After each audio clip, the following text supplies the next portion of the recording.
촛불을 들고 거리에 선다. 답답한 마음을 안고 거리에 선다. 어느새 하나둘 모여 바다가 된다. 촛불의 바다, 희망의 바다. 서고 빠진 세상을 뒤집어 엎자. 우리가 주인이다. 여기는 우리의 땅.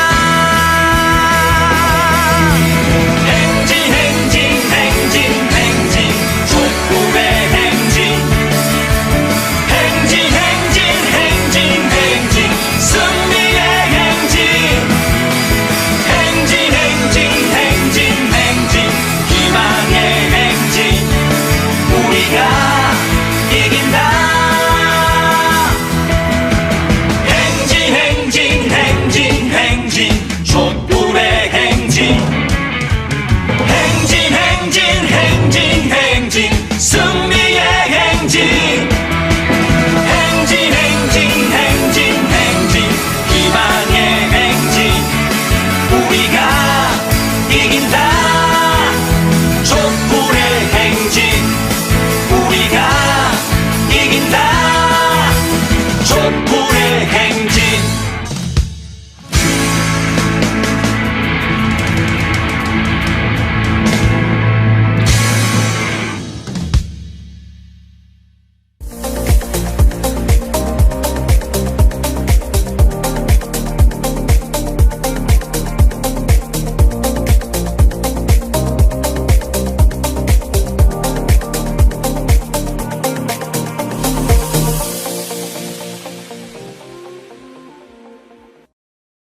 네, 안녕하세요. 촛불 같은 사람들 11번째 시간입니다. 오늘 박예슬 아나운서님께서 감기 몸살이 심하게 걸리셔서 지금 일주일째 고생을 하고 있습니다. 그래서 오늘 아쉽게도 이 방송에는 못 오시고 주말도 좀 쉬시라고 저희가 신신당부를 드렸습니다. 목소리가 막 갈리고 있어요. 그래서 건강하게 회복하셔서 돌아오시면 좋겠습니다.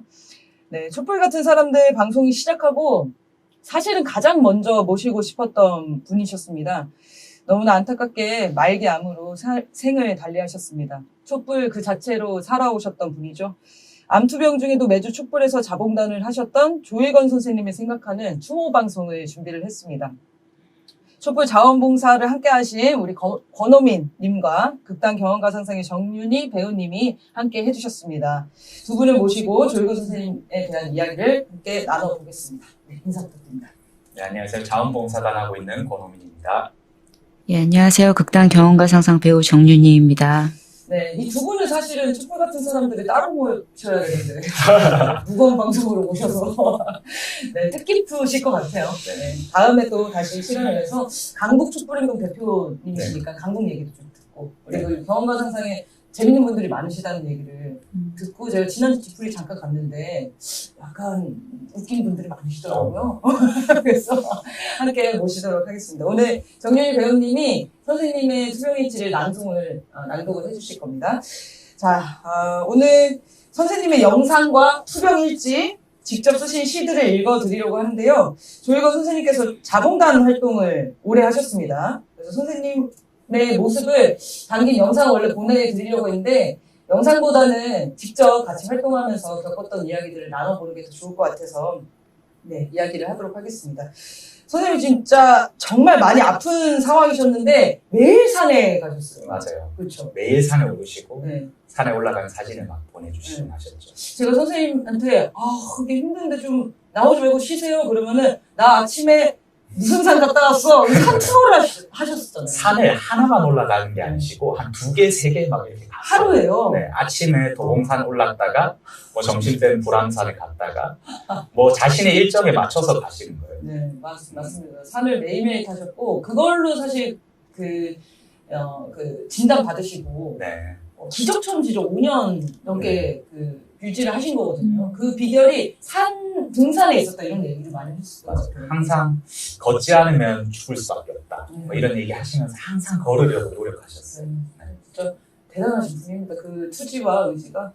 조희건 선생님에 대한 기억 어떻게 기억하시는지 좀 얘기를 해주십시오. 조일건 선생님 아시는 분들은 다 공통적으로 이야기하실 것 같은데 우선 굉장히 고집이 세세요. 네. 고집이 세시고 조일건 잠깐만요. 네. 소리가 울린다고 하는데 괜찮은가요? 댓글에서 소리에 에코가 심하다 이렇게 말씀하시는데요. 네. 네, 소리 한번 들어봐 주시고요. 네, 괜찮은가요? 네, 해보겠습니다. 계속해 주시죠. 그래서 조일건 선생님 필명이 근데 뭔지 아세요? 물길. 네, 물길이시잖아요.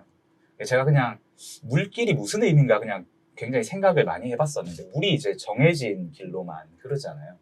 근데 그러다가 결국에 어쨌든 바다에 닿는 게 물길인데 조일건 선생님 딱 필명같이 사셨던 분이다 이런 생각이 많이 들어요. 그래서 자신의 원칙이 서면 절대로 그 길에서 벗어나지를 않으셨어요. 그래서 윤석열 퇴진에 대한 입장이 바로 서니까 그 뒤부터는 말기 암 환자의 굉장히 아픈 몸을 이끌고 매주 집회에 나오셨잖아요. 심지어 이제 자기 치료 일정도 촛불 집회 일정에 맞춰서 변경하셨거든요. 뭐 이제 조일건 선생님 하면 굉장히 이제 많이 하시는 얘기가 이제 나의 암을 뿌리 뽑는 것도 나라의 암을 뿌리 뽑아야 가능한 것 아니냐 이런 얘기를 하셨는데 실제 이제 나라의 암을 뿌리 뽑기 위해서 사실 모든 걸 바쳤다고 보이거든요.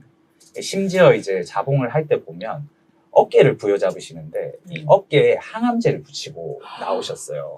그래서 이게 뭐 예를 들면 팔이나 이런 데 붙이면 사람들한테 보이잖아요. 그럼 사람들이 걱정하니까 이게 안 보이는 데 붙이신 거예요. 그래서 항암제를 맞으시면서 자원봉사를 막 하신 거죠. 그래서 이후에 이제 몸이 눈에 띄게 안 좋아졌을 때 저희가 좀 쉬시다 나오시라 이렇게 강권을 했는데 조일건 선생님이 자봉은 신청 안 하셨는데 집회에 나오신 거예요. 그래서 구석에서 이제 집회를 보셨다고 하더라고요. 네. 집회를 보면서 그렇게 눈물을 흘리셨대요. 자기가 할 수 있는 게 없어서 너무 슬프다고. 그만큼 이제 촛불에 진심이셨던 분 아닌가 그런 생각이 많이 드는 것 같습니다. 선생님이 엄청 일찍 나오시잖아요. 맞아요. 그죠? 그러니까 여러분들이 상상하시는 것 이상으로 일찍 나오시잖아요. 그 얘기도 좀 해주십시오. 네, 선생님이 저 모닝콜을 엄청 많이 해주셨어요. 6시 반 정도 되면 전화가 오세요. 촛불. 새벽. 토요일 새벽에 6시 반 되면 전화가 오시는데 등산하시면서 전화하시는 거 아니에요? 전화 오셔서 대뜸 뭐라고 하시냐면 오늘 촛불 안 해요? 이렇게 얘기를 하시는 거예요. 그래서 아니 무슨 소리냐 촛불 한다 이랬는데 아니 아무도 없는데 이러면서 갑자기 텅 빈 도로 사진을 딱 찍어서 보내시는 거예요. 준비하는 사람도 안 보이고 하니까. 그러니까 이제 저희가 보통 세팅하면 요즘은 더 늦어졌지만 예전에 한 11시 이렇게 했거든요. 10시, 11시였는데 9시쯤에 교통통제하러 나왔어요. 맞죠. 그래서 그때부터 이제 전화를 하시는 거예요. 왜 안 나오냐. 그래서 맨날 이제 전화하시고 언제 나오냐 이런 거를 하셨었죠. 그때는 참 괴로웠는데. 네, 조혜건 선생님이 정말 그 말씀하신 투철하신 분이어가지고 저희도 덩달아 투철하실 수밖에 없었어요. 사무실에 오셔서 그런 적도 있었거든요. 저희 사무실에 이사를 갔는데 전기공사를 좀 해야 되는 상황이었어요. 야, 전기공사가 꽤 가격이 많이 들잖아. 300만 원, 400만 원 변적을 뽑았는데 그 정도 나오는 거여서 야, 이거 전기공사 못하겠다 해서 멀티탭을 한 막 여러 개를 붙여가지고 막 연결해서 온 방에 다 설치해놓고 하고 있었는데 선생님이 낮에 사무실에 불쑥 찾아오셨어요. 오셔가지고 쭉 둘러보더니 여기 전기공사가 왜 안 하냐. 돈이 없어서 못한다 했더니 왜 나를 부르지 않았냐면서 맞아요. 전기 일을 전기 전문가세요? 그때 알았어요. 네. 한 20년 하셨다고. 네네네. 그럼 내가 이거 전문가다. 왜 말하지 않았냐. 제가 어떻게 알고 말씀을 드리냐고. 막 화를 내시더니 그때부터 어디서 사다리를 가져오시고 그 다음날 그 전기 철물점에 가가지고 다 장비들을 다 사오셔가지고 선이랑 이런 걸 가져오셔가지고 한 이틀 동안 혼자 이렇게 공사를 하셨어요. 맞아. 야, 진짜 저희가 계속 하지 마시라고, 무리하지 마시라고 그런 얘기를 많이 드렸었는데 정말 귀뚱으로도 안 들으셨어요. 아니 돌아보면 아까 잠깐 얘기하셨는데 6시 나오는 거 있잖아요. 네. 제가 왜 그런지 이렇게 한번 물어본 적이 있었거든요. 네. 근데 예전에 초반에 기억나세요? 보수에서 엄청 방해했을 때 그래요. 그때 촛불 무대를 지키려고 6시에 나왔어요. 맞아요. 맞죠? 네. 그때 기준으로 나오신 거예요. 촛불을. 그러니까 그때 네. 김상진 이 일당들이 우리가 낸 집회 장소에 사전에 와가지고 차를 대면은 경찰이 그거를 정리를 맞아요. 안 해줘서 우리가 아침부터 계속 싸워야 되는 상황이 있었는데 네. 아, 그때부터 나오셨구나. 네, 그때를 딱 자기가 이제 출근하는 기준을 세우신 거죠. 네. 그 시간에 나와야 촛불이 안정적으로 된다. 네. 이런. 그래서 많이 혼났습니다. 네, 맞습니다. 늦게 나갔는데. 한 8시 반쯤 그래도 나갔는데. 그래서 우리 자봉단 하신 분들은 아마 그렇게 많이 기억하실 거예요. 선생님 너무 완고한 분이에요. 완고한 맞아요. 분. 근데 그게 그 원칙이 누구를 향해 있는지가 중요한 것 같아요. 우리를 막 괴롭히고 막 채찍질을 해가지고 이런 게 아니고 국민들이 조금이라도 더 편하게 더 많은 분들이 참여할 수 이게 머릿속에 가득 차 있었던 분 같아요. 맞습니다. 너무 신기할 정도로 그런 걸 저도 처음 만나가지고 저희가 많이 배웠습니다. 그 시기에. 네, 그리고 저는 그 기억도 있습니다. 매일 카톡을 보내주셨거든요. 맞아요. 여러 명 이제 자봉단의 주요 인원들, 집행부들, 뭐 응원 카톡도 많이 하는데 주로 건강 카톡이 많이 왔어요. 음식, 몸에 좋은 음식, 건강 정보 뭐 이런 건데 받을 때마다 선생님 건강을 챙기세요. 저한테 이거 보내지 마시고 선생님을 막 그런 문자를 보냈던 게 기억이 나고 촛불 응원 문자 이런 것도 많이 보내주셨어요. 맞습니다. 그래서 집행부들 고생한다. 우리가 좀 더 힘내자. 이런 얘기들도 많이 해주셨는데 매일 보내셔서 제가 늘 답장을 못 드렸었는데 그런 게 좀 진짜 마음에 많이 남는 것 같습니다. 그래서 그 카톡이 쫙 이렇게 들어가 보면 쭉 이렇게 쌓여 있는 걸 보면서 아, 선생님이 진짜 어떤 마음으로 이 사람들한테 이 이야기를 하고 있을까 그런 생각이 좀 들었던 것 같아요. 그 약간 그 촛불 동지들한테도 그렇고 시민들한테 그 진심이 있으셨어요. 네. 그러다 보니까 항상 얘기하다 보면 우리 자봉단의 이 건강 걱정, 뭐 더울 때 어떨지, 네. 추운 때 어떤지, 아니면 촛불에 나오는 시민들이 추운데 어떡하냐, 뭐 더운데 어떡하냐 이런 고민들로 항상 카톡을 보내신 것 같거든요. 맞아요. 그만큼 그 촛불을 함께 하기 위해 모인 사람들에 대한 그 동지애라고 해야 되나요? 그런 것들이 엄청 강하셨던 것 같아요. 네. 그게 일반 그냥 모르는 분들 네. 무작위 대중들을 사랑하시는 분이에요. 그러니까 맞아요. 인류의 애가 있으셨던 분이죠. 저희도 큰 사랑을 많이 배웠습니다. 혹시 우리 배우님도 기억하시는 조희건 선생님 모습 있으세요? 저는 잘 몰랐었고 그냥 돌아가시기 전에 그 신앙송하시는 모습이나 이런 건 무대에 계신 모습은 잘 뵀었는데 잘 모르다가 대표랑 잠깐 잡담하고 있는 사이에 쓱 지나가셔가지고 되게 반갑게 인사를 하더라고요, 대표가. 그래서 그러고 나서 저한테 안 말기시라고 되게 열심히 하신다. 근데 워낙에 촛불 자봉단에는 훌륭하신 분들 많이 계시니까 아 진짜 저런 분도 계시는구나라고까지만 생각을 했지 그 이상은 생각을 못했었는데. 그러니까 왜냐하면 선생님이 전혀 암 환자가 안 보이세요. 맞아요. 네. 그러니까 마치 초기암을 겪고 계시는 분 같이 생각이 들었어요, 저도. 그래서 처음에 말기암이 선고를 받으셨다 이 얘기 들었을 때도 약간, 그러니까 들었지만 당연히 거짓말이라고 잊고 지냈었던 거예요, 우리도. 그죠? 자봉단 안에서도 그런 얘기가 있었어요. 이제 말기암 환자라는 사실을 모두 다 이제 알게 됐는데 그런 얘기를 한 거예요. 너무 왕성하게 활동하시니까 거짓말 아니야? 이런 얘기가 진짜. 나왔어요. 근데 그 선생님이 고집이 세시지만 여리시거든요. 근데 그 얘기를 들으신 거예요. 그래서 마음을 엄청 아파하셨어. 그러고 이제 원래 그 투병 문자를 보내시잖아요. 그거를 한동안 안 보내셨어요. 또 티 안 내시려고. 티를 안 내시려고. 네, 그렇게 했던 기억이 나요.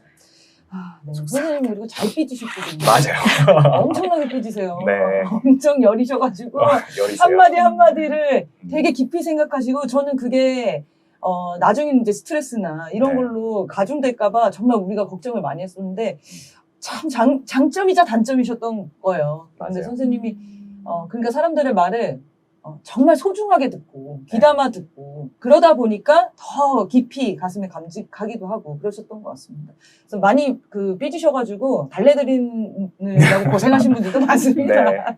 근데 또 금방 또 얼굴 보고 또 선생님 왜 그러세요? 아유 그런 거 아닌데 왜 그러세요? 그러면 또 금방 풀리셔가지고 또 같이 하고 그러셨던 기억도 있네요. 네, 조희건 선생님이 그 산행 일기랑 투병 일기를 블로그에 쭉 써오셨었어요. 네이버 블로그에 들어가시면 물길 조희건 이걸 검색하시거나 촛불행동의 노래 네이버에서 검색하시야 나오더라고요. 검색하면 보실 수 있는데 그중에 일부를 가져왔습니다. 제가 오늘 들어가 봤는데 선생님 6월 27일에 돌아가셨거든요. 근데 마지막 글이 6월 24일에 올라와 있더라고요. 그게 촛불 공연 영상이었는데 마지막까지 촛불 생각 분이셨던 분이라 뭐 지금도 울컥합니다. 그리고 조일거 선생님께서 촛불댕지를 어떻게 나오게 되셨는지 그런 과정도 써 있습니다. 그래서 그 부분 함께 낭독으로 공유하도록 하겠습니다. 2022년 7월 1일 새벽까지 비가 와서 오늘도 산에 못 가겠는가 생각하였는데 아침이 되니 비가 그쳐 간단히 아침을 먹고 집을 나섰다. 오늘도 하느님의 도우심으로 무사히 산행을 마칠 수 있었다. 내일은 서울 광화문에서 촛불 승리 전환행동의 집회가 있어 그곳에 가야 한다. 일부러 전화까지 해서 와주십사 하는데 가봐야 하겠다. 요즘 의료 민영화의 꼼수가 보이는데 어떡하든 그것은 막아야 한다. 그렇지 못하면 아픈 서민들은 그냥 죽는 수밖에 없다. 미국처럼 엄청난 의료비에 감히 병원에 갈 엄두를 못 내게 된다. 암튼 아무 생각 없이 경과를 선택한 결과의 참혹함은 이제 시작일 뿐이다. 2022년 8월 19일 산에 올라가는데 조금씩 힘이 들었다. 연속해서 3일을 올랐으니 그럴만도 하다. 근데 요즘 기상청이 왜 이러는 거야. 대통령 하나 바꿔줬을 뿐인데 요즘 날씨 예보가 영 엉망이네. 큰일이다. 서둘러 끄집어내려야 나라가 제대로 돌아가지. 이러다 더 큰일이 생기면 어쩌나 심각하다. 나라 여기저기가 모두 엉망이다. 일본 놈들이 군침을 흘리고 있을 만하다. 내일은 토요일이라 청계광장에서 촛불 집회가 있다. 전환행동 촛불 승리에서 연락이 왔다. 당연히 가야지. 엄청난 폭우가 쏟아지기 시작하였다.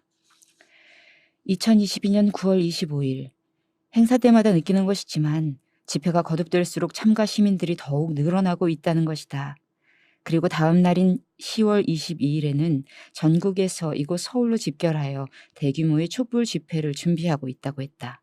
시민들의 분노가 상상을 넘어서고 있는 것이다. 본격적인 행진이 시작되자 인파는 대규모로 그 끝을 볼 수 없었다. 집회장에서의 인원보다 배로 더 늘어난 것이다. 주변에 있던 시민들이 함께 참여하기도 하고 박수를 쳐주며 손을 흔들고 사진을 찍는 모습들이 많이 보였다. 특히 외국인들의 그런 모습이 더 많이 보였다.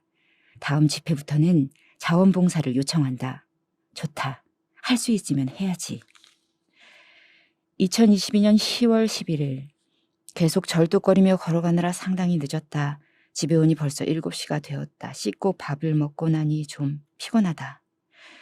촛불행동 집행부에 이번 토요일 집회에 자원봉사 가능하다고 연락을 하였다.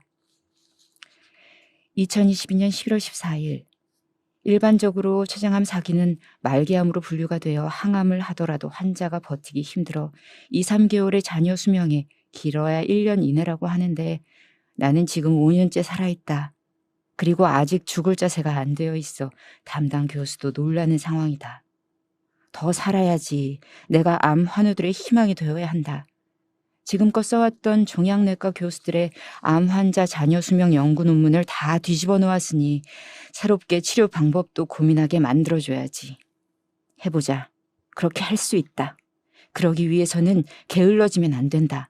게으름은 죽음으로 가는 길이다. 2022년 12월 16일 항암을 시작했다. 다른 환자들은 누워서 잠을 자는데 나는 두 눈 부릅뜨고 가끔 졸다 책을 꺼내 보다가 또 졸다 바로 놀라고 하다 2병을 다 맞고 3병째는 허리춤에 차고 어깨뼈 바로 아래에 캐모프트 주위를 보호하며 옷을 챙겨 입고 병원을 나섰다. 오늘은 바로 산에 갈 수 없다. 촛불행동에서 하는 녹사평역 앞 이태원 참사 희생자 49제와 관련한 기자회견을 하고 분향을 하고 추모제에 참석해야 해서 바쁘다. 어떻게 촛불에 나오게 되셨는지 이제 알았네요. 원래 알고 계셨습니까? 저도 사실은 저랑 조일권 쌤이 집방향이 같아요. 조일권 쌤이 의정부 사셨고 제가 이제 방학에 살아서 항상 이제 마치고 같이 가는데 절대 티를 안 내셨어요. 한 번도 나의 고통이나 아픔에 대해서 티를 내신 적이 없었거든요.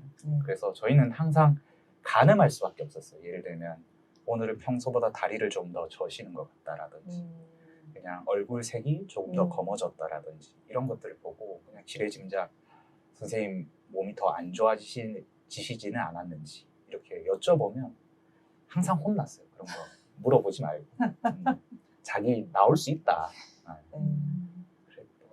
것 같습니다. 못 나오게 할까봐. 네, 그죠? 맞아요. 네, 저는 이제 7월 1일 날 전화를 받으셨다고 했잖아요. 저게 집회를 이제 시작을 했는 윤석열 퇴진 집회가 아니고 윤석열 규탄 집회 같은 거여서 7월 달에는 집회를 시작을 했는데 사람한테 알려야 되잖아요. 그래서 촛불행동 당시 회원들이었는지 그 전에 이제 촛불전진이 이 집회를 주관하기도 했었으니까 회원들한테 전화를 다 돌리자. 한 분 한 분 확인을 해서 나오실 수 있는지 그날 뒤풀이도 좀 하자고 말씀을 드리자 해서 전화 돌린 적이 있었거든요. 근데 저 글을 보니까 그날이었네요. 그 전화를 받고 꼭 가야겠다라고 생각을 하셨다는 거죠. 그리고 9월 달에 그 얘기에 보면은 자봉을 이제 한다고. 정말 이게 촛불의 역사가 거기 다 담겨 있더라고요. 자원봉사단을 이제 꾸려야 될 것 같은 느낌이 들었어요.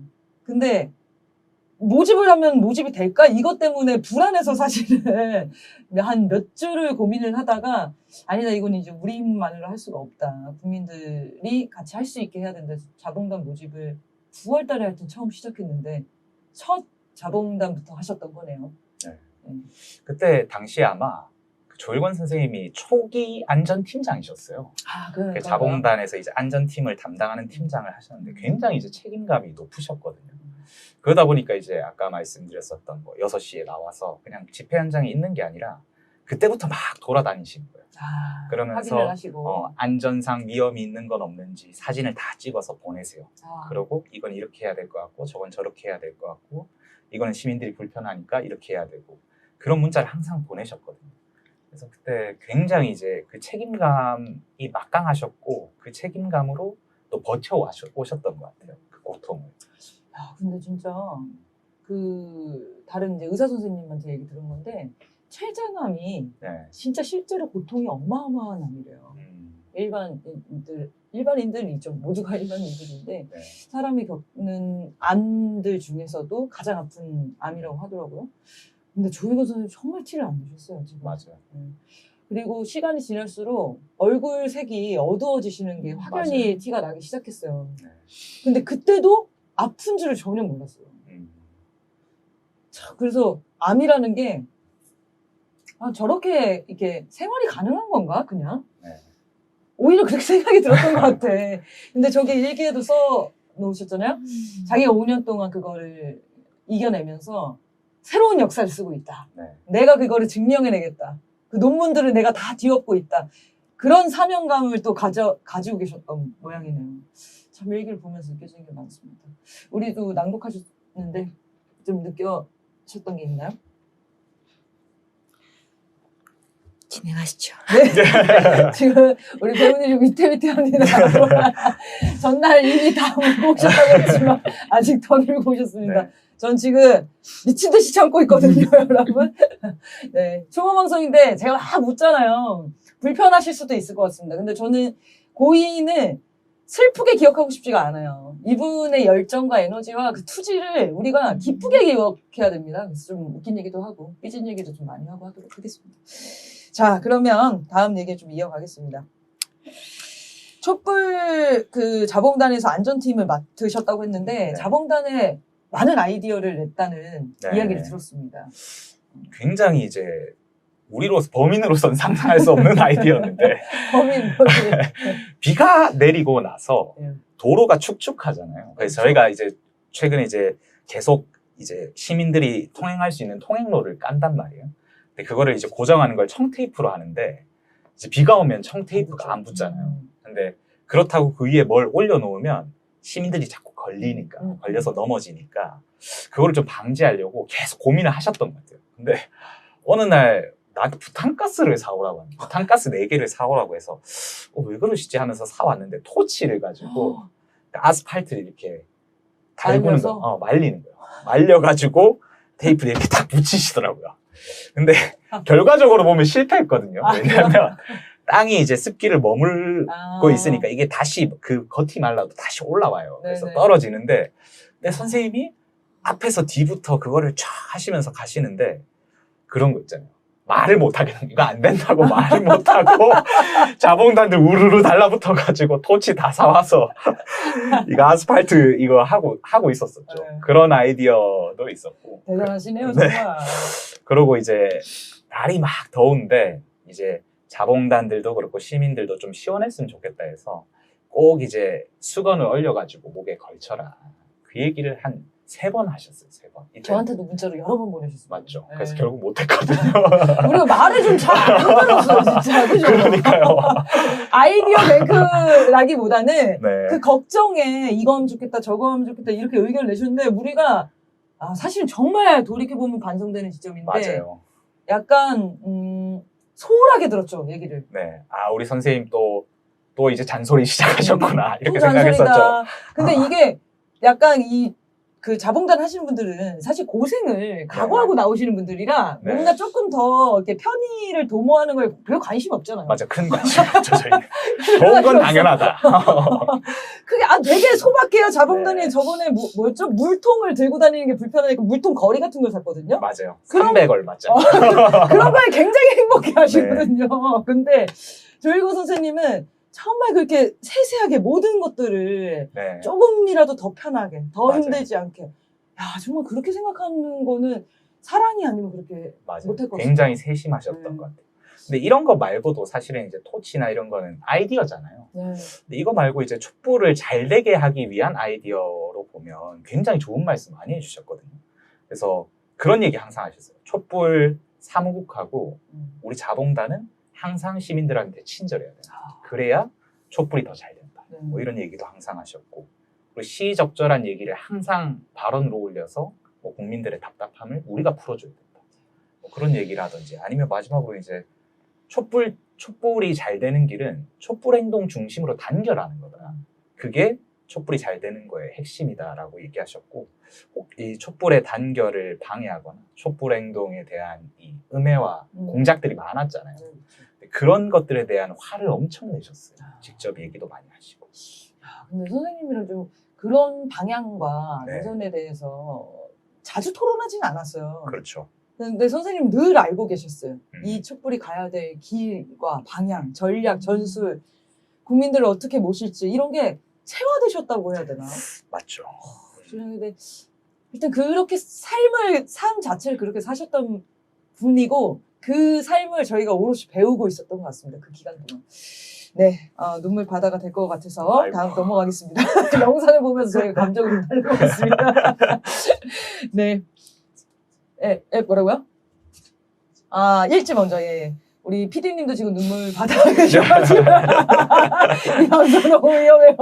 자, 새해 1월 1일에도, 촛불행동을 생각하셨던 선생님이셨습니다. 선생님 일기 먼저 나누겠습니다. 2023년 1월 1일. 2023년의 첫 눈이 떠졌다. 이제 내가 2023년의 한 해를 살게 되었구나. 지금까지 잘 버티며 살다 보니 이렇게 새로운 한 해를 내가 맞이하였구나. 그래, 올해도 선한 독종으로 살아보자. 오늘은 이 첫 눈뜸을 감지 말고 나가자. 배낭을 챙겨 밖으로 나오니 어둡다. 아직 길 양편에는 치운 눈이 쌓여 있다. 내려오는데 그때 올라오는 사람들이 보였다. 그래, 평소에는 이 시간이면 나도 이제 올라가려고 오는 시간이구나. 전철을 타고 집으로 오다가 동네 빵집에 들러 촛불 행동의 명함을 주며 코드 사진을 찍어보면 카페 가입이나 다른 서명 등을 다 할 수 있다고 설명해주고 다른 가족들에게도 알려주라고 하였다. 그러면서 빵도 조금 사서 나왔다. 2023년 2월 7일. 봄이 흐르는 소리가 졸졸졸 작은 목소리로 들려오고 있었다.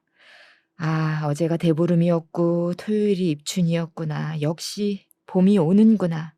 그렇다면 촛불 행동에도 신나는 봄이 온다는 거다. 기어이 매가지를 잡아 끄집어내려야 할 윤석열이와 그 일당놈들 기둘려라. 이제 겨울의 침묵을 걷어내고 봄의 기운으로 올 한 해도 씩씩하게 살아내자. 할 수 있다. 무엇이 두려우랴. 어차피 죽음을 뛰어넘어 살아가고 있지 않은가. 내가 필요한 곳이 있다면 신나게 달려가 도움이 되리라. 그게 내가 살아가는 이유가 되기도 한다. 가자. 내 도움이 필요한 곳으로. 2023년 2월 19일. 아는 분의 추천으로 독립문 쪽으로 해서 그 뒤 안산 둘레길을 가게 되었다. 막상 독립문을 보니 느낌이 새로웠다. 그래, 새로운 독립운동을 하는 거다. 저놈들은 이런 곳이 치가 떨리기 싫겠지만 우리는 너희 놈들과는 몸속에 흐르는 피가 다르다. 너희 같은 친일 극우 세력들이 무엇을 알겠느냐. 이곳을 알기나 할까? 한 바퀴 돌고 내려와 늦은 점심을 먹고 촛불행동 단식 농성장에 가자 하고 시청 앞으로 갔다. 나도 내일 병원에 가서 주사 바늘을 빼고 산에 갔다가 몸을 추스려 목요일 아침부터 단식 농성에 합류할 작정이다. 이왕 하는 거 제대로 해야지. 어설프게 해서는 결코 윤석열을 끌어내릴 수 없다. 이왕 시작한 거 제대로 해야지. 자, 가자. 윤석열 타도의 한 길로. 오늘 독립문도 보고 서대문 형무소를 보며 다짐한 각오를 뼈에 새기자. 그리하여 기필코 승리할 것이다. 아래에 있는 촛불은 탄압을 태운다. 제1당의 대표에게 영장을 청구하고 간첩단 사건도 만들어 내놓고 올바른 언론은 압수수색까지 얻을 수 있는 생필품 물가는 모조리 올려놓고 모든 공공요금 무더기로 올리더니 이제는 그날 소주값도 올리고 너희들 주머니 가득 채우기 위해 부자들의 세금은 깎아주었다. 너희 놈들 서민들 생활요금 정신없이 올려놓으며 대한민국을 민영화 세상의 천국으로 만들어 놓은 수작. 이제 먹고 살기 힘들게 만들어 먹고 살려면 죽어라 일만 하게 만들어야지. 그건 너희들 생각일 뿐이다. 분노한 우리는 당당히 일어선다. 승리를 위한 촛불을 힘차게 들어 올린다. 봄이 다가오고 있다. 돼지가 생동하는 봄이 우리의 투쟁에도 솟아오르고 있다. 아무리 복종을 강요해도 아무리 잔혹한 탄압에도 강교한 음모와 술수를 부려도 우리는 기어이 이겨낸 역사, 자랑찬 전통을 가지고 있다. 승리의 유전자는 우리들 심장 속에서 솟아 혈관을 타고 온몸을 돌고 돌아 힘차게 도약하고 있다.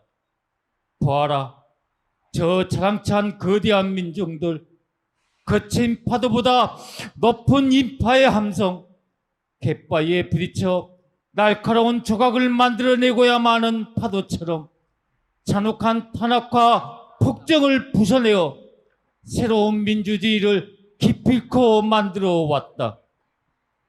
생명을 키우는 옥토에 쓸모없는 돌멩이는 필요 없어 멀리 버리는 농부처럼 너희들을 가차없이 버릴 것이다. 기어이 태워 잿더미가 너희들의 모습이 되도록 끝까지 태우고야 말 것이다. 가자, 너의 감옥으로. 가자, 너의 무덤 속으로. 네, 선생님 일지랑 시를 봤습니다. 조금 다들 진정되셨죠? 네. 네, 제 생각에 이게 영상이 하나씩 끝날 때마다 눈이 바뀌어질 것 같습니다. 네, 우리 고집 불통의 선생님은 단식 농성에 참여하셨어요. 네. 엄청 말리셨을 것 같은데 어떠셨습니까? 그때는 전 자봉단에 비상이 걸렸던 것 같아요. 아니, 무슨 단식 농성을 하시냐, 지금. 사실은 그 이제 암 치료를 위해서 단식을 하기도 하잖아요. 그쵸. 그런데 말기암 환자고 이미 항암을 하고 있기 때문에 곡기를 끊는다는 게 엄청 몸에 이제 부담이 되는 일인 게 사실이거든요. 근데 그때 단식을 한다고 하셔가지고 자봉단이 다 몰려와서 내가 하겠다. 선생님은 하지 마시라고. 아니, 내가 하겠다. 그래서 실제로 이제 다른 자봉 한 분이, 그래서 선생님이 4일 내내 단식을 하시진 않으셨어요. 그래서 하루 단식 하시고 다음 날에 이제 다른 자봉단들이 내가 대신 하겠다면서 자리에 앉아서 이제 안 하시게는 됐는데 그때 정말 곤욕스러웠어요. 네. 이게 그때가 윤석열 타도구를 처음 들었을 맞아요. 때예요. 제가 볼 때 선생님이 그 구호가 너무 마음에 드셨던 것 맞아요. 같아요. 심장이 뛰셨을 것 같아요. 이 길에 내가 한몫 단단히 해야 된다 이런 결기가 맞아요. 생기셨던 것 같아요. 이게 선생님도 이렇게 살아오신 삶도 노동운동을 쭉 하시고 계속 이 진보 운동을 하셨던 분이거든요. 어떻게 보면 이제 군부 독재 타도 운동까지 다 하셨던 분이신 네. 거죠. 다시 도래한 검찰 독재를 보면서 얼마나 속상하셨겠습니까. 근데 국민들이 이거를 퇴진이라는 구호가 아니라 진짜 이제 끌어내리자 타도라는 구호를 들었을 때 정말 환호하셨단 말이에요. 그 맞아요. 구호에 열광했죠 우리 모두가. 저거를 지금 그냥 스스로 내려올 놈도 아닌데 자꾸 퇴진 구호가 맞냐 이게 성에 차지 않아 하셨거든요. 네. 네, 선생님도 같은 마음이셨을 것 같고 국민들이랑 진짜 이렇게 마음이 그냥 늘 일치되이신 것 같아요. 자, 그리고 지역 촛불도 많이 참석하셨다고 해요. 근데 제가 강남 촛불이 먼저 그 지역 촛불들을 시작을 했었거든요. 그 이후에 이제 강북도 생기고 이렇게 된 건데 처음에는 이제 강남밖에 하는 데가 없으니까 의정부에서 선릉역까지 1시간 반인가 2시간 걸려요. 근데 선생님 오신 거예요. 자봉단이 다 알고 있었죠. 근데 또 2시간 일찍 오셔가지고. 맞아요. 저도 나름 일찍 간다고 30분 일찍 간다고 다 준비 다 채비했는데 2시간 일찍 오셔가지고 어디냐고. 선생님 가고 있습니다. 2시간이나 일찍인데 그랬더니 자기 먼저 도착해버렸다고 하면서 이제 주변에 있겠다 하면서. 아니, 생각해보면 지역 촛불을 준비하는데 30분이 안 걸려요. 사실은 15분 책상 깔고 하는데 30분이면 되거든요. 2시간 일찍 오셔가지고 그러니까. 너무 죄송해가지고 또 그리고 겨울이었거든요. 엄청 맞아요. 추웠어요. 그 추위에 밖에서 2시간을 계셔야 되잖아요. 그래서 너무 진짜 저 마음이 아팠던 일인데 정말 다행히도 강북 촛불행동이 생겨서 선생님 그쪽으로 가셨습니다. 가까우시니까. 다행입니다. 여러모로 여러 가지 이유로 다행이었어요. 맞아요. 어떠셨습니까, 강북에서? 선생님이 그 촛불하면 문자를 보냈거든요. 저희가 이제 예를 들면 공지를 올린다거나 홈페이지에 이제 문자를 보내드렸는데 문자를 안 보내면 그렇게 서운해하세요. 안내를 안내를 예를 들면 이제 이번 주에 오시냐 와달라 이런 얘기를 안 하시면은 안 하면은 이제는 자기가 필요 없냐. 내가 몸이 아파서 내가 몸이 아파서 이제는 할 수 있는 게 없어서 연락을 안 한 거냐 막 이렇게 얘기를 하시는 거야. 그렇게 얘기했어. 그래서 그때마다 약간 그 미안함과 약간 무조건 연락을 드려야 된다. 이 사명감이 막 생겼던 것 같은데 근데 그냥 안 오세요. 또 항상 뭐를 챙겨 오시거든요. 예를 들면 강북 촛불 이제 처음 시작할 때 저희가 어떻게 시작했냐면 강남 촛불을 물론 하는 걸 보기도 했지만 거기 이제 사람들이 많았던 강남 촛불이 굉장히 이제 사람들이 많았었는데 저희가 시작할 때 2명인가 3명이서 시작했어요. 네. 그런 생각이 있었거든요.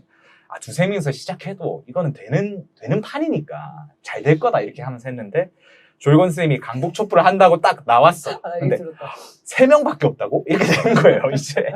그때부터 막 저를 혼내기 시작하는 거예요. 강남은 이렇게 10대명이 나오는데. 강남 10대명 나오고, 그 다음에 촛불행동에서 지원도 해주는데, 강북은 왜 지원을 안 해주냐. 이러면서 막 자봉단장님한테 전화해서 왜 강북은 지원을 안 해주냐 하면서 막 혼내시고 그러셨는데, 이제 직접 자기가 막 준비를 해보세요. 막 현수막을, 예를 들면 현수막을 펼쳐야 되잖아요. 근데 3명 나왔는데 현수막 2명 펼치면 1명이서 서명 받는 거잖아요. 그러니까 선생님이 이제 그 텐트 박는 말뚝 이걸 가져오셔가지고 이제 자기가 여기 고정을 하겠다면서 막 진지하게 탁 고정 탁 박았는데 안 되겠다. 보도블록이 팍 금리가 한 거야. 그래서 내가 선생님 안 돼요. 이거 안 된다고. 이건 아니라고. 이거 큰일 난다고. 이렇게 얘기를 드렸는데 결국 말뚝을 다 박으시고. 다 박으셨어요. 박으시고. 역시 다음 주에 또 나오셨죠. 제가 말뚝을 다 갖다 버렸거든요. 그 말뚝 어디 갔냐면 막 이렇게 했는데 제가 차라리 사람을 모으겠습니다. 이렇게 해서 6명으로 늘렸습니다. 그래서 마음의 안정을 찾으셨어요. 마음의 안정을 찾으셨죠. 다행이네요. 안정적으로 촛불을 진행했습니다. 아니 지금은 강북이 10대명이 나오고 지금 강남 3명 나오고 있거든요. 이게 참 전세가 역전됐습니다. 선생님이 가시는 곳마다 잘 되시는 것 같아요. 맞아요. 선생님 떠나시면 늘 뭐가 잘 안 돼.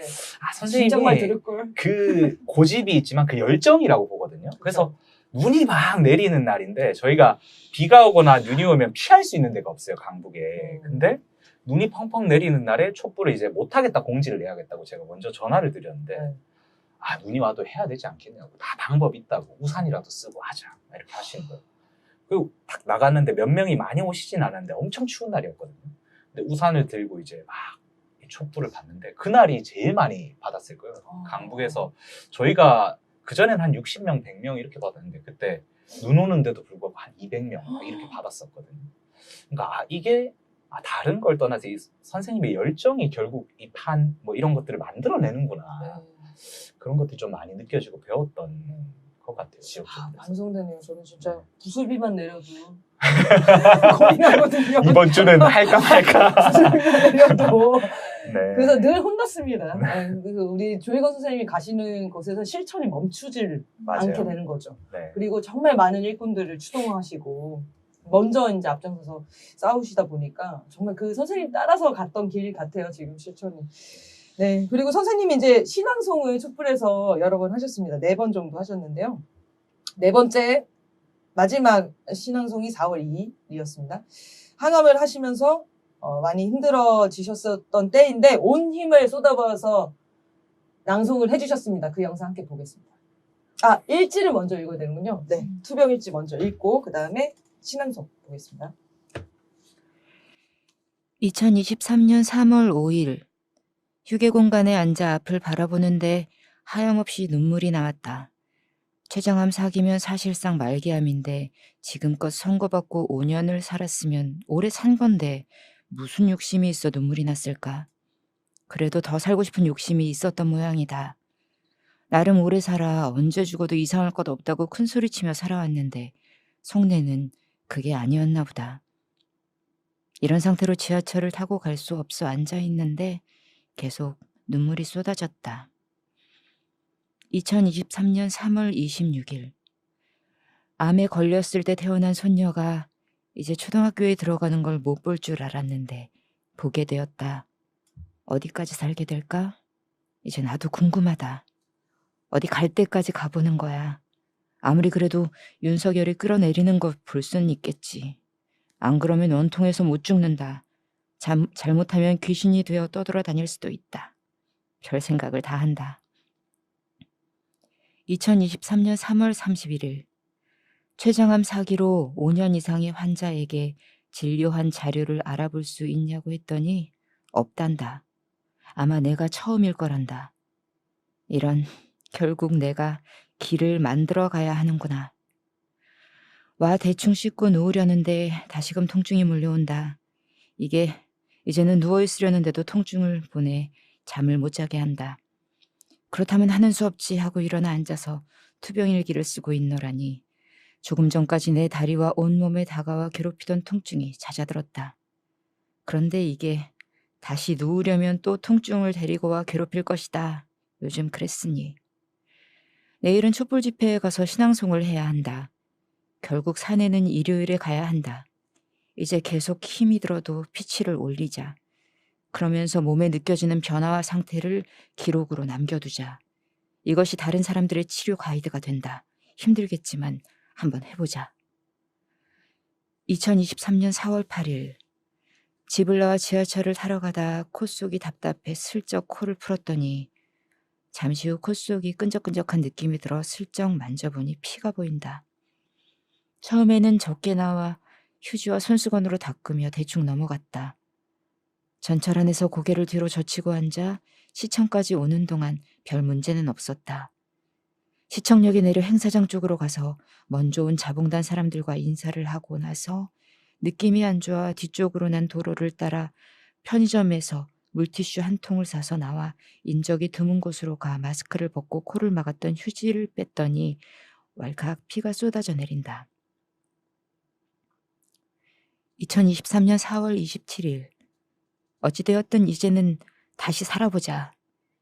그것만이 내가 할 수 있는 유일한 일이다. 그러면서도 남을 배려하는 것도 잊지 말자. 항상 누군가에게 도움이 되도록 신경을 쓰자.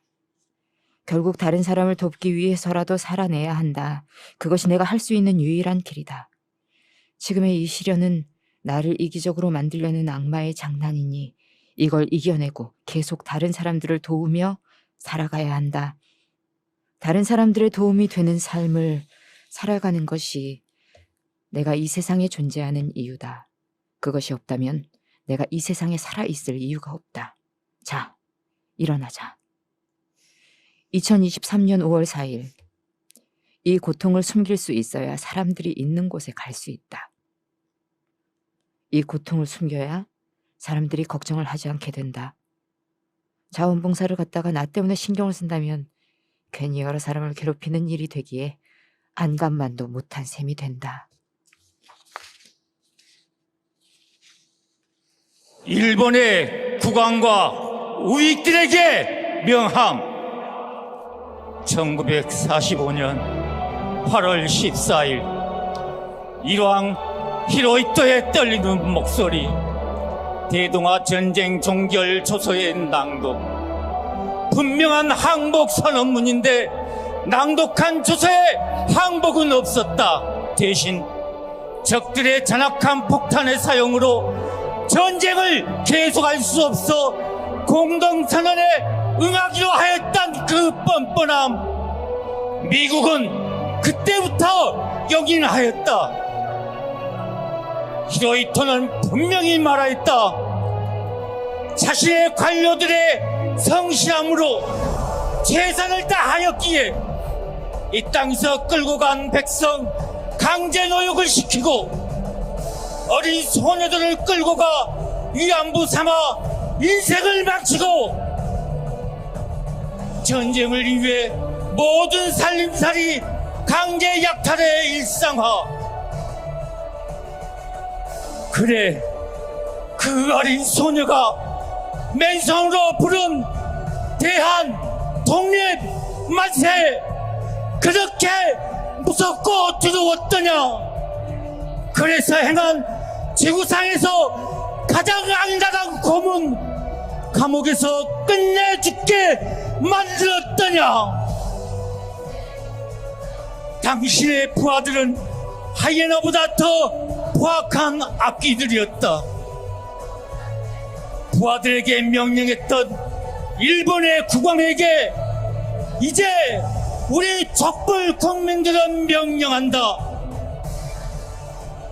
지금 당장 이 땅의 피해자들에게 정중히 무릎 꿇고 머리 조아리며 참의 눈물 뚝뚝 흘리며 용서를 구하라. 일본의 우익들은 듣거라. 너희가 뿌려놓은 진일의 씨앗들, 80여 년 세월 속에 매국노로 자라나 너희들을 위한 듣기 좋은 확성기 되어 시끄럽게 떠드는 잡소리 듣기는 좋았지. 이번에 너희들을 활짝 웃게 만든 3.6 개묘 늑약 너무 좋아하지 말아라. 우리 주권자들 모두는 결코 인정하지 않는다. 우리는 어느 정신 나간 놈의 헛소리로 여길 뿐이다. 너희들 똑똑히 보거라.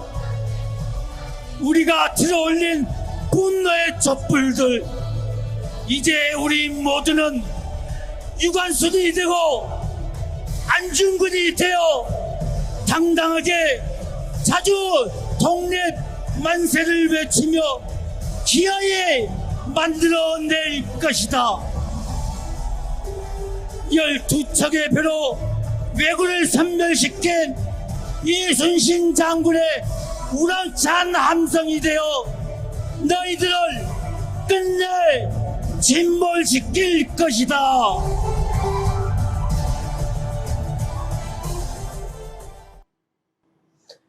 신앙송을 보고도 눈물이 나는데. 큰일 났네. 네, 저게, 선생님 이제 마지막 신앙송이 되어 네. 버렸어요. 올라가실 때 이호 작가님한테 들으니까 자봉단 분들이 선생님 사진 좀 잘 남겨달라고 부탁을 따로 하셨다고 하더라고요. 네. 그때가 자봉단을 한 2주 쉬셨어요. 쉬시다가 신앙송을 위해서 나오신 거였거든요. 근데 올라갈 때부터 저희들이 좀 마음이 안 좋았어요. 안 좋았는데, 근데 올라가셔서 이제 영상 보셔서 알겠지만 진짜 온 힘을 쥐어 짜신 거거든요. 평소에 제가 봐왔던 조일권 선생님의 말투나 톤이나 신앙송할 때 모습들하고 확연하게 차이가 있었는데, 그때 자봉단 밑에서 다 울었어요. 아, 진짜 마지막을 쥐어 짜고 계신 것 아닌가 이런 느낌 때문에 너무 마음 아프고 많이 울고, 그다음에 그러다 보니까 이제 이호 작가님한테도 사진을 진짜 잘 남겨주시면 좋을 것 같다 이런 얘기를 했었던 것 같은데, 그리고 이제 신앙송 하고 내려오셔가지고 바로 주저앉으셨어요. 어깨를 부여잡고 주저앉으셨고, 그 후로 이제 더 현장에 계시지 못하고 사실 집으로 가셨거든요. 그래서 그때가 참 기억에 많이 남고. 그때 병원에서 입원을 하셨던 때였나요?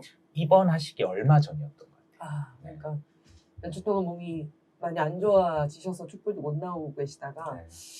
이 낭송 꼭 해야겠다라고 생각하고 나오셨겠네요. 네. 병원 가신 얘기 좀 들려주세요. 아, 병원에 가시고 사실 절대 안 알려주시더라고요. 어느 병원에 갔는지를 말씀을 안 해요. 여기서 또 고집불통이야 진짜로. 왜 안 알려주시냐고 했는데, 그렇게 얘기 드렸더니 이제 자기가 알려주면 올 거 아니냐. 네. 촛불 준비해야 되는 사람들이 병원에 왜 오냐고. 절대 안 알려주시는 거예요. 그 시간에 놀아요 얘. 그게 아니에요. 아니 매일 막 24시간 촛불 준비 안 한단 말이에요. 밥도 먹고 하는데. 그래서 아무튼 절대 안 알려주시는데, 하루 근데 연락이 먼저 오신 거예요. 자기가 이제 어디 병원에 있는데 올 수 있냐고 하더라고요. 그래서 느낌이 좀 쎄했어요. 그래서 아, 가겠다, 선생님 가겠다고 말씀드리고 이제 찾아뵀는데, 처음엔 너무 놀랬거든요. 얼굴이 검으셨잖아요. 근데 하얘지신 거예요. 그래서 저는 좋아지신 거라고 생각을 했어요. 그러다 보니까 암 환자고 말기암 환자고, 실제 이제 지금 지나보고 보면 죽음을 앞둔 환자였죠. 근데 제가 2시간 동안 그 자리에서, 앉은 자리에서 촛불에 대한 이야기를 나눴거든요. 근데 한 번도 이게 암 환자라는 생각이 잊혀질 정도로, 아까 말씀하셨는데 사회자분도 그럴 정도로 이제 촛불 얘기나 이런 데서 굉장히 쾌활하시고 즐겁게 이야기를 나누다 돌아왔어요. 그 모습 속에서도 참 여러 가지 인상 깊은 것들이 있는데, 첫 번째 이제 여러 가지 강조하시는 말씀이 많았는데, 일단은 선생님이 엄청 겸손하시거든요. 네. 그래서 그 당시에 병원에서 마약성 진통제를 맞다 보니까 정신이 혼미해지세요. 근데 그런 순간에도 절대 이제 끝까지 저한테 존댓말을 하셨거든요. 단 한 번도 반말을 한 적이 없으세요. 끝까지 권호민 선생님이라고 얘기하시면서 존댓말을 끝까지 하셨었고, 그리고 이제 자기에 대해서 뭐 챙겨준다거나, 아니면 뭐 자기를 여기 이제 촛불 같은 사람들 나올 수도 있다, 뭐 살아계셨으면 나왔을 거다 이런 얘기하는데, 전 절대 안 나오셨을 거예요. 진짜. 나를 뭐하러 찍냐, 나는 평범한 촛불 시민이다, 막 이런 얘기를 엄청 많이 했어요. 그만큼 저는 겸손하셨던 분인 것 같아요. 그 다음에 항상 이제 내일에 대한 낙관이 좀 있지 않았나. 나는 이겨낼 것이다.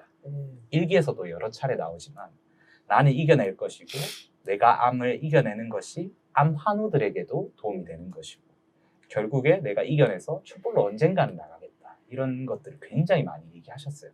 실제 이제 선생님이 계셨던 병원이랑 저희 강북 촛불하는 현장이 10분 거리예요. 걸어서. 그 이제 자기는 이번 주에 나온다는 거예요. 전화로. 설명하러 가겠다. 자기 이번 주에 실천 나갈 거니까 준비하고 있어요.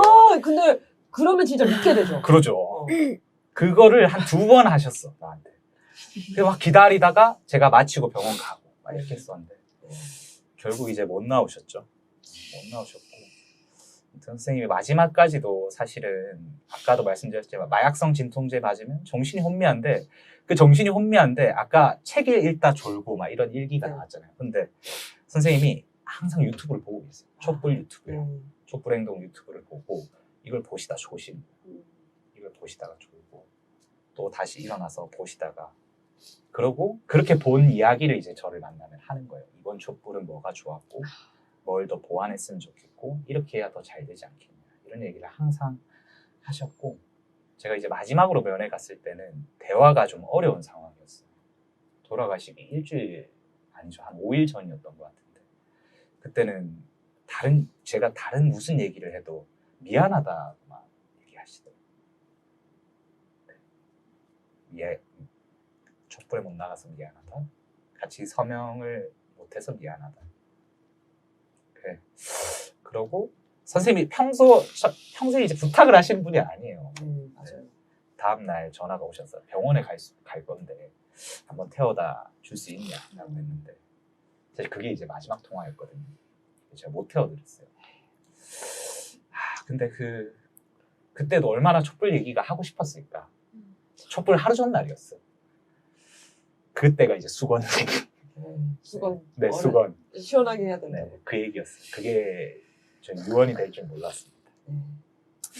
제가 이제 농담처럼 다른 시간에 놀아요 막 이렇게 얘기했는데 선생님이 그렇게 사셔서 계속 그렇게 생각하시는 것 같아요. 24시간 촛불만 생각하셨으니까 다 그럴 거라고 생각하셨지만 저희는 그러지 못했습니다. 네, 결국 위기가 찾아왔습니다, 여러분.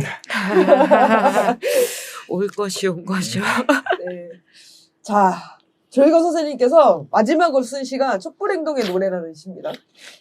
6월 8일에 블로그에 올리셨는데 이걸 백자 가수님 이제 노래를 만들어 주셨어요.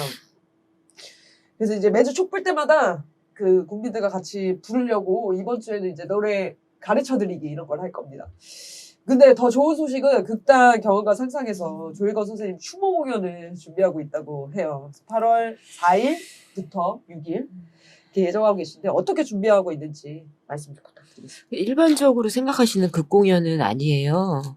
이게 저희도 선생님을 아주 잘 알고 있고 해서 선생님 가지고 어떤 이야기, 스토리를 만들어서 처음부터 끝까지 구성할 수 있는 그런 극은 아닌데, 이제 저희 극단에서도 촛불 집회를 꾸준히 나오고 있는 친구들이 있고, 이제 그 속에서 이제 활동하시는 모습을 이렇게 먼 발치에서나마 지켜본 사람들이 있고, 이렇게 돌아가셨다는 소식 듣고 같이 되게 마음 아파했었고, 다행히 선생님이 블로그에 많은 글들을 남겨주셔서 그거를 저희가 읽고 선생님 살아오셨던 그런 것들을 보고 배우고 같이 할 수 있는 뭔가 그런 계기들이 마련이 되어 있는 게 있으니까 이제 저희가 한 번씩 독백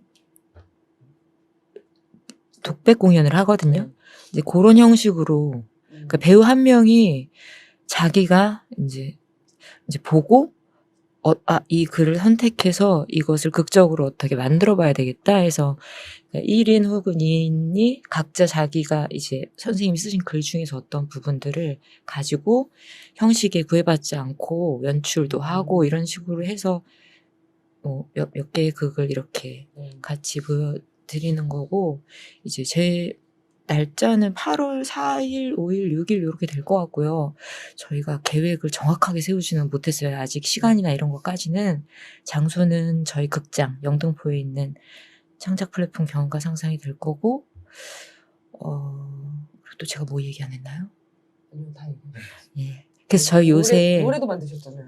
네, 노래는 이제 음악 감독 역할을 항상 하시는 이정아 배우님이 그 촛불행동의 노래 쓰신 가사에 곡을 좀 붙여가지고 해놓은 게 있는데 제가 오늘 불러드릴 수는 없을 것 같고 아무튼 그래서 저희 그 공연 때 아마 그 노래 들으실 수 있을 거고요.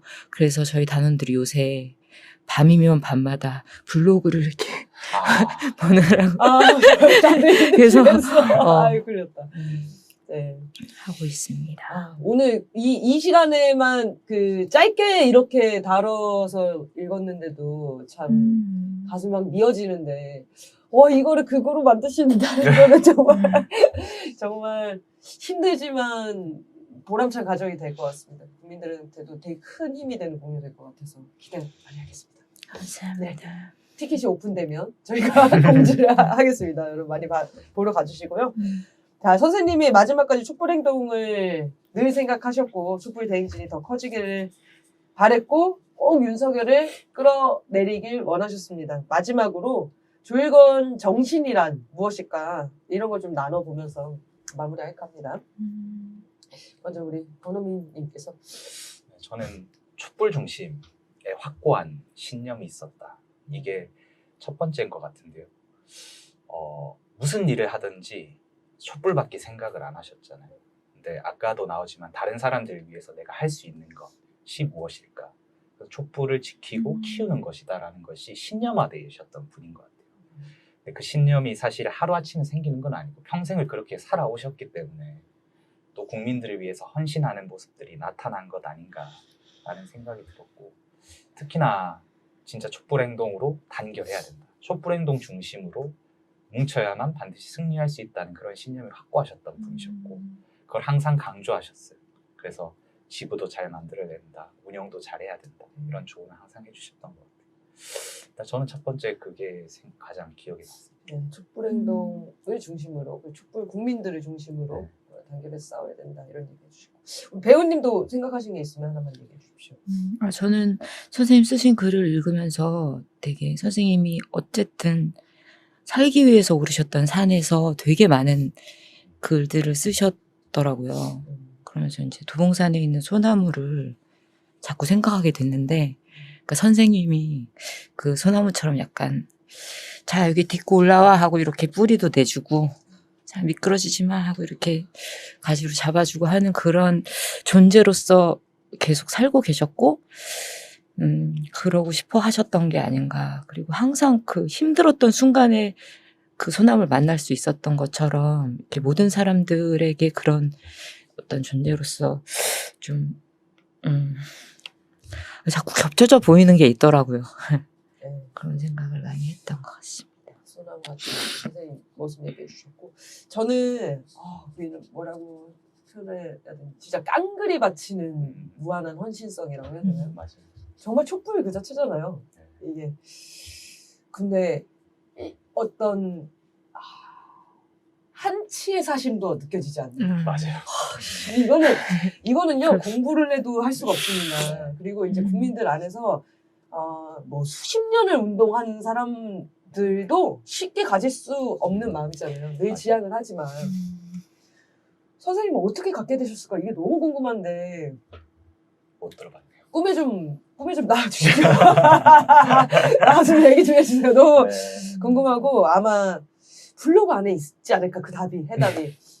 그래서 더 꼼꼼히 찾아보겠습니다. 정말 이렇게 사는 분들이 물론 조일건 선생님만 있는 건 아니었기 때문에 역사가 이만큼 진전해 왔다고 생각하고, 우리 촛불행동에서 조일건 선생님을 잊지 않고 정말 널리 이 선생님의 이야기를 알려서 모두가 조일건 같이 이렇게 살아가야 되지 않을까? 그래야 우리가 승리할 수 있다.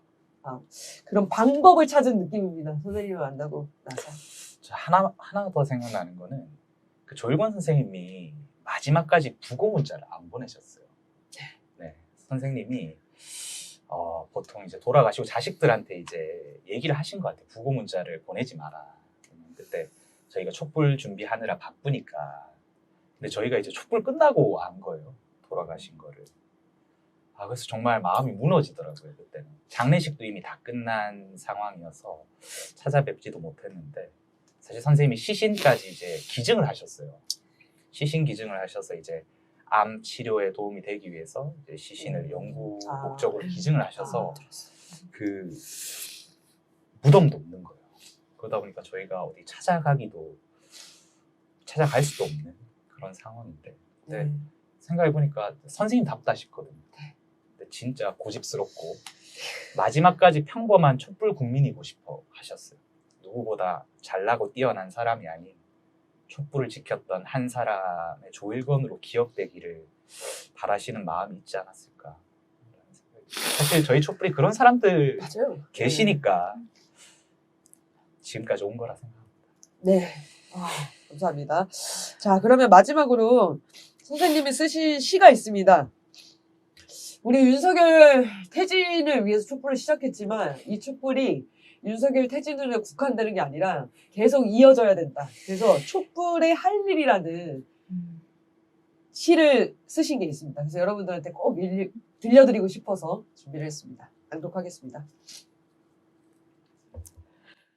촛불의 할 일, 통일, 물길 조일권.